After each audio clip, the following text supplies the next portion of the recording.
E eu queria puxar o gancho para o caso do casamento às cegas, porque vai falar de um humorista que também tá rolando essa história que não pode ser censurado, que é semelhante ao que aconteceu com o Léo Lins, que até o Porchat, Léo Lins, não conseguia lembrar o nome que o dele. Porchat tinha se posicionado a favor do Léo Lins naquela polêmica e depois ele voltou atrás. E aconteceu um caso ontem, não sei se vocês sabem o que é casamento às cegas. Tá aqui, essa Eu mulher sou aqui. fã número um de reality show, então, gente, casamento às cegas eu adoro. Essa é a Bianca, ela era uma das participantes para esse experimento para poder se casar, e ela é uma mulher com deficiência. Ela se casou e esse comediante chamado... casou lá no programa, eles casam ao vivo, é isso? Casam, isso, casa. Um comediante chamado Marcelo Duque, eu nem sabia quem era esse sujeito. Ele é cheio de seguidor e ele fez um stand-up anteontem falando. Eu até pensei em colocar aqui, mas não quero dar moral para esse cretino, porque é isso que ele é, um cretino. Ele falou que ela se casou, mas ela ia ser noiva para sempre, porque a Bianca, ela tem deficiência física, ela não tem a mão. E aí ele falou que ela ia ser sempre noiva porque ela não tinha a mão esquerda. Eu queria falar sobre capacitismo já há algum tempo, mas eu queria... coloca o vídeo da Bianca, porque não tem como eu, sendo uma pessoa com deficiência, não enxergar toda a verdade nesse choro e a importância desse choro para essa questão que é absurda. Tem o vídeo aí? Vamos lá. Poucas coisas dessas me abalam tanto, assim, eu sempre fui muito blindada em relação a isso, mas em grande proporção, assim, tá me fazendo um pouco mal, porque eu não sei o que é pior. A piada, as risadas da plateia, os comentários, então assim... A gente vê quando a piada ela vai em direção a quem é oprimido, às minorias, como forma de ataque. É só perversidade, gente. É só perversidade. Mas o pior é que as pessoas, elas riram muito dessa piada. Elas riram, elas tiveram um ataque de riso. Então, é importante salientar, até ela fala sobre isso depois, porque esse cretino, ele não se retratou e ele veio falar que ela tirou de contexto, claro, esses babacas sempre falam isso, né? Ela tirou de contexto, e não, ela não tirou de contexto, foi literalmente isso que esse cretino falou. E ele falou que ela tava de mimimi, sabe? Ela não usou essas palavras, mas foi isso que ele quis dizer. Ele falou que ela não tem o dedo, não tinha um lugar onde botar a aliança. A aliança, né? Que ela ia ser noiva para sempre.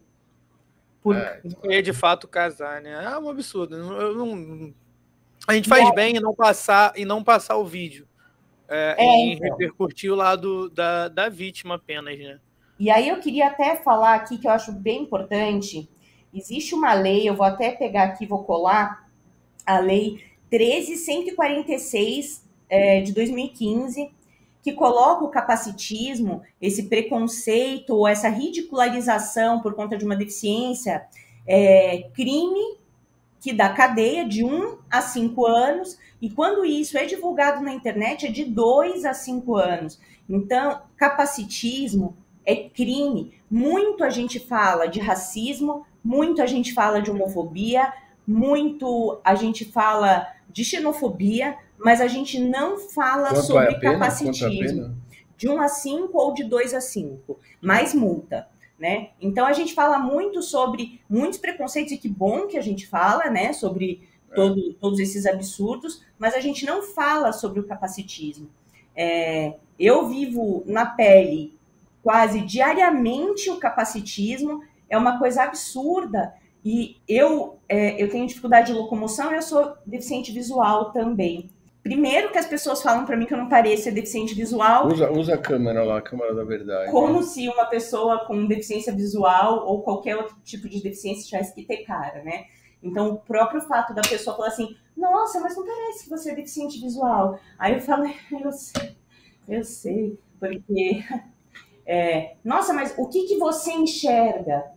Aí eu pergunto, o que é da conta de qualquer pessoa que eu enxergo, que eu deixo de enxergar, se eu pareço que eu tenho deficiência ou não. E aí a minha deficiência de locomoção, que veio consequência de alguns surtos que eu tive de esclerose múltipla, eles deixam um pouco mais evidente que eu sou uma pessoa com deficiência, porque eu ando com dificuldade, eu uso uma bengala de apoio para conseguir caminhar, para não ter queda, e eu tenho visualmente uma deficiência física. Esse final de semana a gente foi almoçar fora, né, Fê? A gente estava num bar super bacana, chama Sarjeta. Um bar super legal, e com mesa na calçada, descolado, né? Não era uma coisa formal. E eu fui ao banheiro, que era um banheiro longe, que, aliás, o bar, apesar de ser um bar legal, ele não tem acessibilidade. Mas tudo bem, estava indo ao banheiro. Uma família inteira virou para me olhar. A família inteira virou para me olhar. Eu achei que, eu não sei, se minha roupa estava rasgada, se eu estava com uma roupa suja, se eu estava com alguma coisa no meu rosto.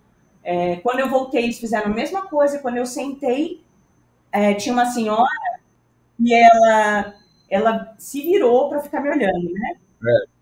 Fernando é minha testemunha sobre isso.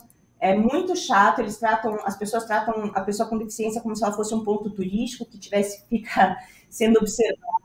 Não basta já os desafios individuais que toda pessoa tem que lidar, né? Você ainda tem que ficar provando para os outros que você tem essa condição, né? As pessoas você tem que ter a validação, não sei, as pessoas é surreal. Qual é a diferença do... Gente, não existe. É que chega a ser bizarro, sabe? Quando eu entendi, por exemplo, que a cadeira de rodas podia me proporcionar coisas que eu não fazia mais, como ir a shows, como ir a festas de maior duração, porque eu tenho dificuldade em ficar em pé muito tempo. Isso para mim é libertador, isso não é problema. Isso é liberdade, você poder ter acessibilidade aos lugares e poder aproveitar as coisas, é uma questão de liberdade. Isso não tem que ser julgado, ridicularizado, feito chacota. Ontem nós fomos, também a gente saiu, né? A gente foi levar a pequenininha para jantar fora, a gente levou na Pizza Hut. Levamos na Pizza Hut. E aí a Pizza Hut da Avenida Bandeirantes, aliás, tem um salão de restaurante, tem o delivery, que é um salão de restaurante, só que o salão de restaurante é apenas através de 2 lances de escada. E não tem como uma pessoa com deficiência chegar lá. E aí colocaram a gente do lado do negócio, que serve o delivery, que as pessoas esperam para levar para casa. Porque é o único tipo de acessibilidade que tem no lugar. Então, e não dar acessibilidade é crime também. E fecha estabelecimento. É a lei número 10.098 de 2000. É a lei que obriga todos os estabelecimentos comerciais, sem exceção, a terem a acessibilidade. E se você não tiver acessibilidade, você fecha as portas do estabelecimento.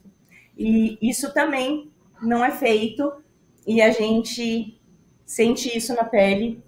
Em 2023 a gente já devia estar transcendendo a acessibilidade, né? A gente já devia estar falando em inclusão, que a gente vê que já é um termo que chama muito mais a pessoa, é muito mais um convite do que só uma porta aberta, né? Onde faz todo mundo se sentir bem-vindo, de fato. E aí tem ainda idiotas que fazem piada